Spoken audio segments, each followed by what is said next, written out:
When most people hear the First Amendment, they think about freedom of speech, and that's fair. Speech is powerful. But there is another freedom in that same amendment that is just as important, and sometimes even more visible. It's called the right to assemble.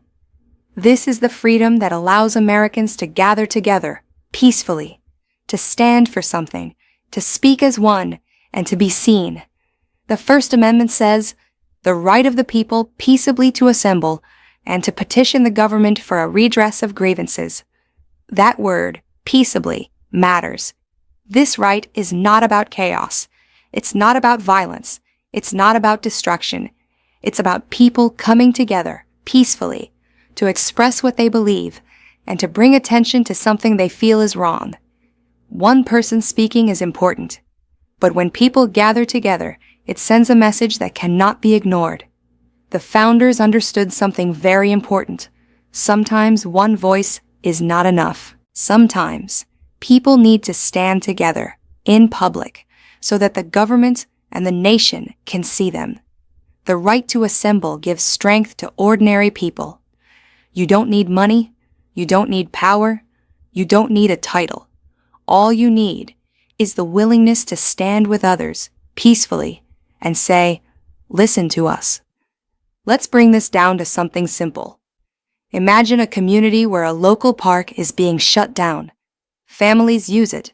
Kids play there. Seniors walk there. One person can complain online. That's speech. But now imagine 200 people showing up outside City Hall, peacefully, holding signs, standing together. They are not breaking anything. They are not hurting anyone. They are simply saying, this matters to us. That is assembly. And when they present their concerns to officials, that becomes petition. That is the First Amendment, working exactly as it was intended. Now let's be clear, because this is where confusion happens. The right to assemble does not mean anything goes. It does not protect violence. It does not protect destruction. It does not protect harming others.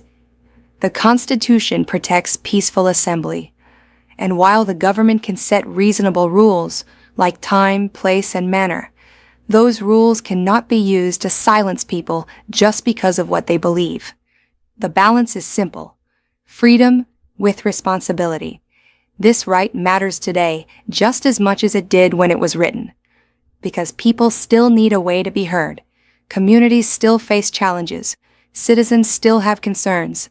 Voices still need to rise, not in violence, but in unity.